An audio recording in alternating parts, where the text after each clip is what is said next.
Hello दोस्तों, तो आज हम देखते हैं derivation of equation of motion by differential method.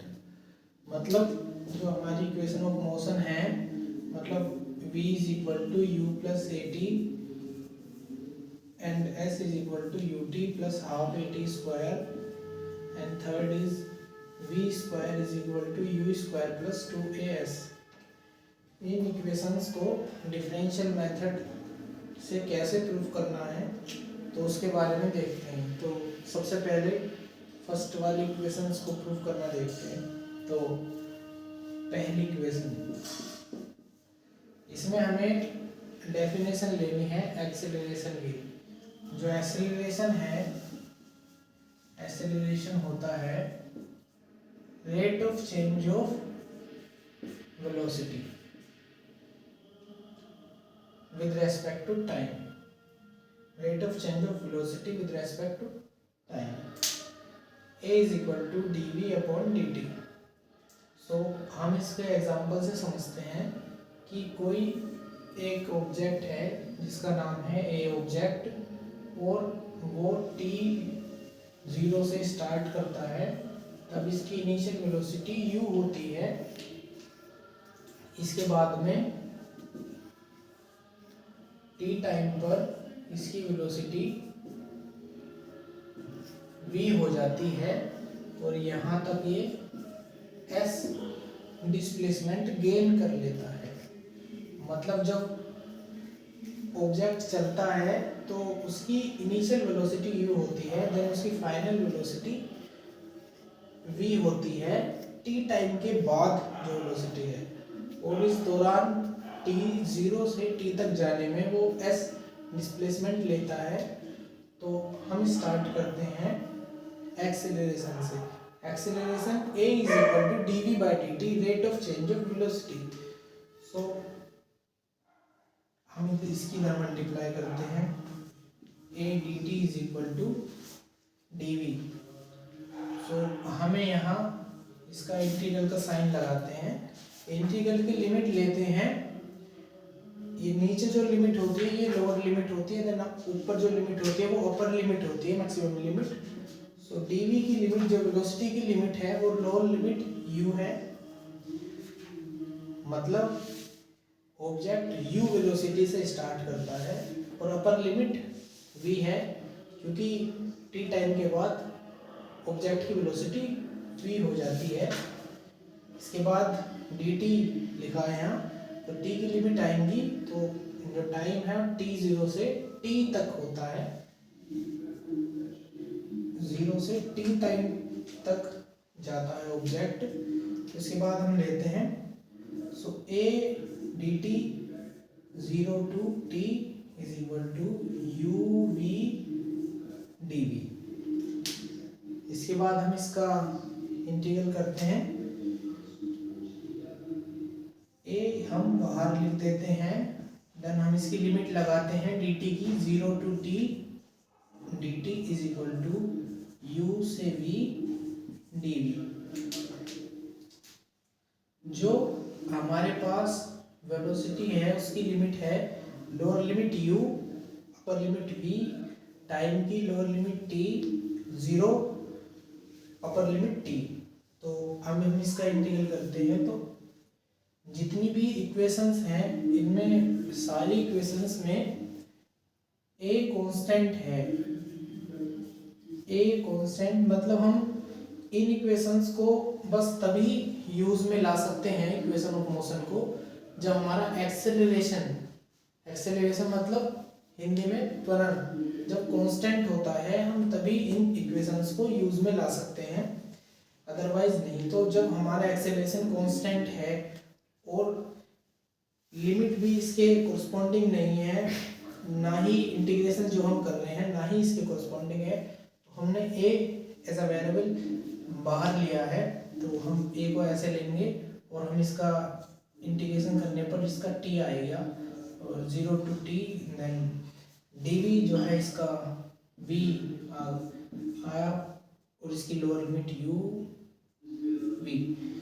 सो जब हम ऐसा लिखते हैं कि dx का इंटीग्रेट करते हैं तो उसका x आता है, लोअर लिमिट अपर लिमिट को हम ऐसे लगा देते हैं, या जब ऐसा होता है एक्स स्क्वायर डी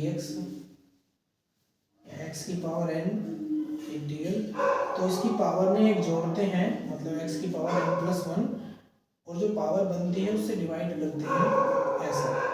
ऐसा जैसे कि एक्स की पावर टू डी एक्स है, और ऐसा इंटीग्रेशन का साइन लगा है, तो x की पावर में एक जोड़ना है और जो पावर मिलेगी उससे डिवाइड करना है, तो इसे हम इंटीग्रेशन कहते हैं। ये एक दो कोई फॉर्मूले हैं, ये काम आएंगे इधर।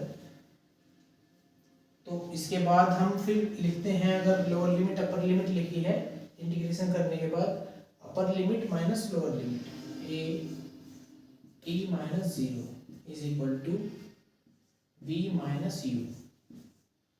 हमें मिला a t is equal to v minus u, v is equal to you plus A t. ये हमारे पास फर्स्ट इक्वेशन ऑफ मोशन आई। इसके बाद हम देखते हैं second equation of motion. Second equation of motion जैसा कि इधर है s is equal to U T plus half A T square. So इसमें s है और इनिशियल वेलोसिटी u है, देन t है और a है, तो हम इसको लेते हैं v is equal to D S upon D T. तो हम इसकी इधर multiply v D T plus v D T is equal to D S. Then हम यहाँ इधर वैसे जब हम लोअर लिमिट अपर लिमिट लगाते हैं तो हम जनरली सी नहीं लगाते, वैसे हम सी लगा सकते हैं, और फिर हम इनको जीरो करके ये v is equal to U, then t is equal to zero, ऐसा एजम्पशन लेके c की वैल्यू फाइंड करते हैं, फिर इस वैल्यू को पुट करते हैं इधर।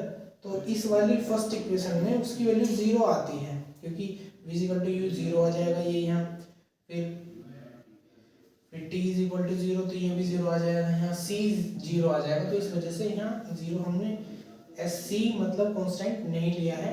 इस वाले इक्वेशंस में देखते हैं v is equal to D S upon D T, इधर इंटीग्रल का साइन लगाया, इधर भी इंटीग्रल का साइन लगाया, डी टी मतलब t की लिमिट 0 टू t है, t की लिमिट, डी एस मतलब यहाँ इसका डिस्प्लेसमेंट 0 होता है और यहाँ इसका डिस्प्लेसमेंट s हो जाता है, तो इसकी डिस्प्लेसमेंट 0 टू s।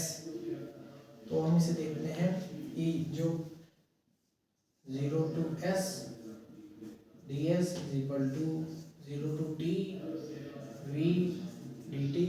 तो ये क्योंकि चेंज हुआ है तो हम इसको फर्स्ट इक्वेशन से लेते हैं, v is equal to you plus A T. तो यहाँ हमने इसके जगह लिया है u plus A T D T, D S 0 to s, फिर u डी टी, इसका इंटीग्रल 0 टू t, फिर प्लस u टी, फिर ए टी डी टी। तो इसका जो इंटीग्रल हुआ, यहाँ प्लस सी भी ले लेते हैं कांस्टेंट, तो यहाँ ये पहली इक्वेशन है, इस वजह से हमने सी वन लिया। तो इसका इंटीग्रेशन के बाद ऐसा आ जाएगा u डी टी, तो u आएगा और t आएगा 0 टू t। ये हुई इसकी लोअर लिमिट, ये हुई इसकी upper limit, plus A T, A तो बाहर आ जाएगा और t का इंटीग्रेशन होगा ऐसे जैसे कि इधर हुआ है x की पावर n का, यहाँ t की पावर 1 है तो x की पावर n dx का होगा x की power n plus 1 upon n plus 1। सो t की पावर 1 है, dt है, तो 1 प्लस 1 2, और जो मिला उसको डिवाइड करेंगे ऐसा। फिर इसके बाद इसकी lower limit upper limit plus c1 s is equal to, s की लिमिट है 0 टू s। सो इधर में पुट कर देते हैं s is equal to U T plus 1/2 A T square plus c1। और जब हम c1 की वैल्यू निकालते हैं तो इसको स्टार्टिंग पॉइंट पे लेते हैं, स्टार्टिंग और एंडिंग पॉइंट सेम इसका लेते हैं और सपोज इसका C1 की वैल्यू निकालने के लिए s इज इक्वल टू 0 लेना पड़ेगा और इसका a और u और v सेम लेना पड़ेगा और t is equal to 0 time पर। तो यहाँ C1 की वैल्यू इससे 0 आ जाएगी और हमारे पास यही फाइनल इक्वेशन बनेगी कि s is equal to ut plus half at square. इसके बाद हम देखते हैं third equation of motion. So a is equal to v dv by ds। a is equal to v dv by ds, ये formula इसमें इस्तेमाल आता है, इससे थोड़ा इजी हो जाता है। ये वैसा ही फॉर्मूला है जैसा हम कहते हैं a is equal to dv upon dt। So यहाँ ये कोई सपोज s का फंक्शन है, तो एक बार हमने चेन रूल से किया, v को छोड़ दिया, dv बाय v को छोड़ दिया उसका t के रेस्पेक्ट में, फिर v क्योंकि s का फंक्शन है तो उसका s के रेस्पेक्ट में। तो इस बार फिर ये हमारे पास फॉर्मूला आता है कि a is equal to dv by ds, v into dv by ds। तो a ds is equal to v dv। Integration करते हैं इसका, यहाँ s की लिमिट आएंगी और यहाँ v की लिमिट आएंगी। s की लिमिट 0 टू s, v की limit u to v।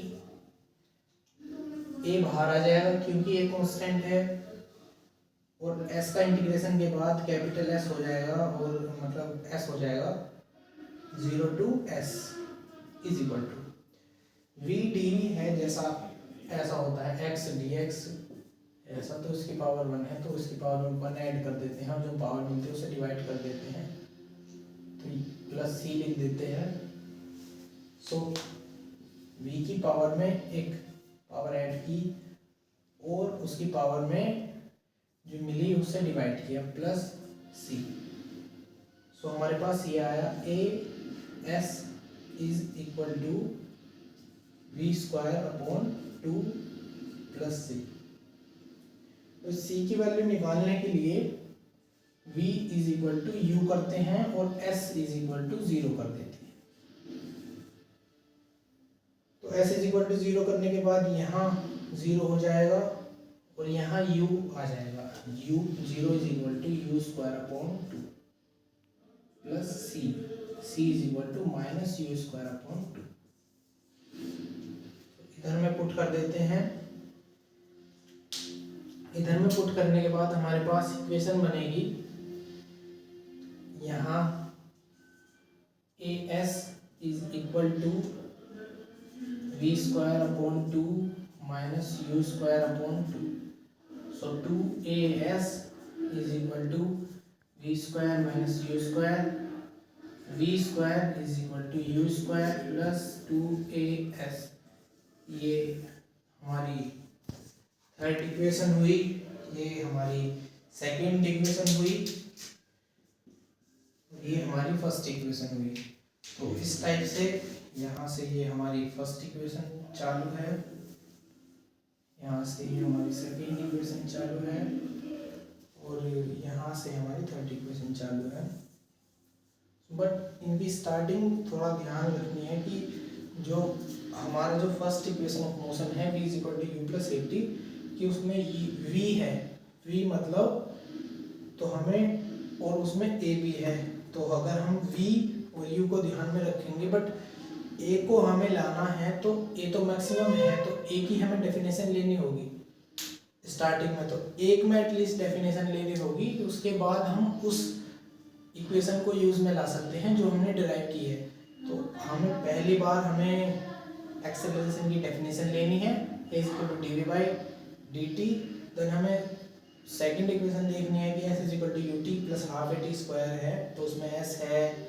So s जो है हमारा आता है v वाली equation v is equal to D S by D T, तो हमें इस वजह से ये वाली इक्वेशन ली और इसमें क्योंकि ए भी आता है बट ए का हमने पहले ही ड्राइव किया होता है फर्स्ट इक्वेशन में, तो हम उसको इस्तेमाल में करते हुए इसको प्रोसीड करते हैं नेक्स्ट टू नेक्स्ट। इसके बाद हमारा आता है third equation of motion v equal to you square plus 2s।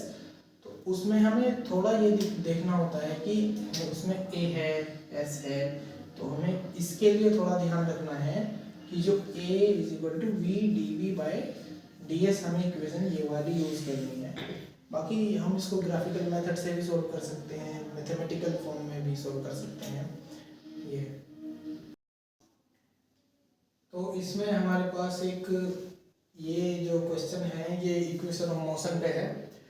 इसमें हमारे पास कोई ऑब्जेक्ट या कोई गेंद 45 मीटर हाइट पर एक दीवार से गिराई जाती है, उसका मास है 2 kg और हमें बताना है उसका मास 2 kg है, वो जो एक्सेलरेशन लेती है वो मोशन अंडर ग्रेविटी वाला एक्सेलरेशन है।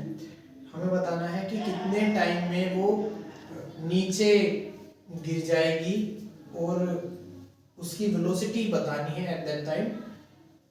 और जब ये यहाँ इसकी जो एनर्जी है,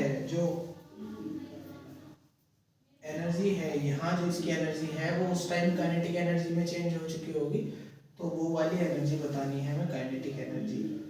तो हम इसे प्रूफ करते हैं। तो हमारे पास जो इक्वेशन होती है v is equal to you plus A T, S is equal to U T plus half A T square, V square is equal to you square plus 2as। और एक इक्वेशन और होती है कि जब हम निकालते हैं किसी nth टाइम में कितना डिस्प्लेसमेंट लिया है, मतलब s is equal to you plus half a into 2n minus 1, nth time में जो डिस्प्लेसमेंट लिया है। तो ये इसका जब रेस्ट से गिराई जाती है तो u इज इक्वल टू 0 हमने लिया। तो अब हम देखते हैं कि जो हमें फाइंड करना है, तो v is equal to you plus A T है, क्योंकि हमें v पता नहीं है, u हमें पता है, और a हो जाए, v हमें पता नहीं है, u हमें पता है, और कितने टाइम में वो गिरेगी t हमें नहीं पता है, और a हमें पता है। तो यहाँ एक ही इक्वेशन में दो वेरिएबल हो गए। तो हम सेकंड वाली इक्वेशन देखते हैं, ut plus half A T square. s मतलब कितना डिस्प्लेसमेंट, s और मतलब कितनी डिस्प्लेसमेंट है, मतलब वो उसकी हाइट है, s हमें पता है, u हमें पता है, then t plus half A T square. तो इसके बाद हम देखते हैं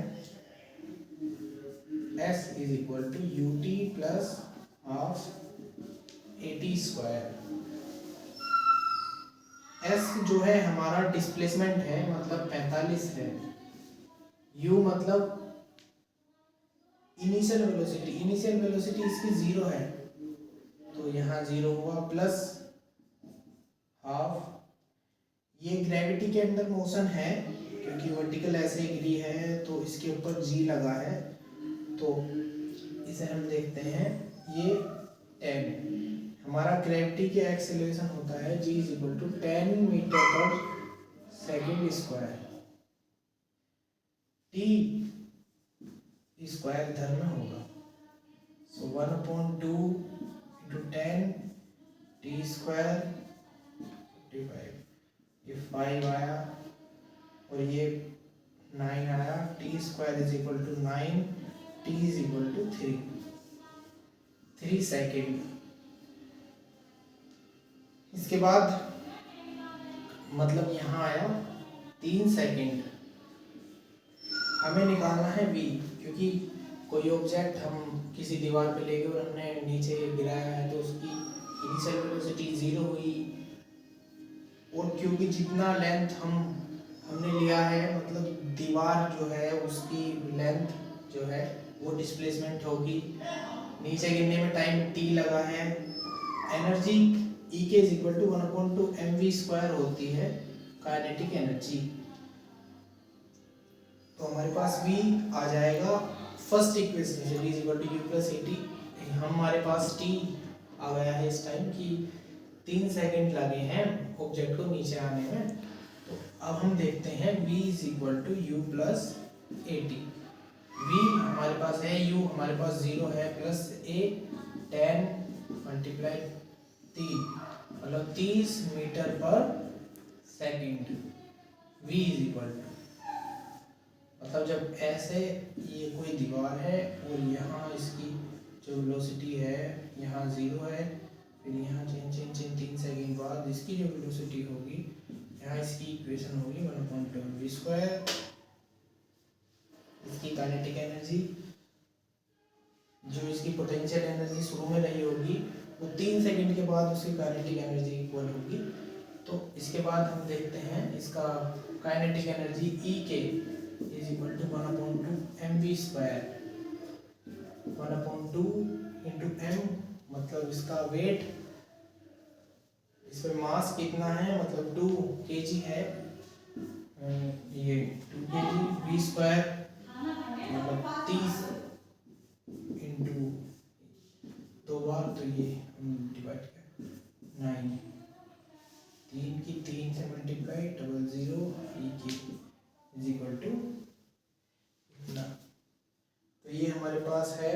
और ये एनर्जी हमें बतानी मतलब काइनेटिक एनर्जी जूल में होती है, जूल में। देन ओके, ये हमें पास t 10 सेकंड में वो गिर जाएगा, उसकी फाइनल वेलोसिटी 30 मीटर पर सेकंड होगी, उसकी एनर्जी 900 जूल होगी। ये हमारे पास एक सवाल था इसके ऊपर।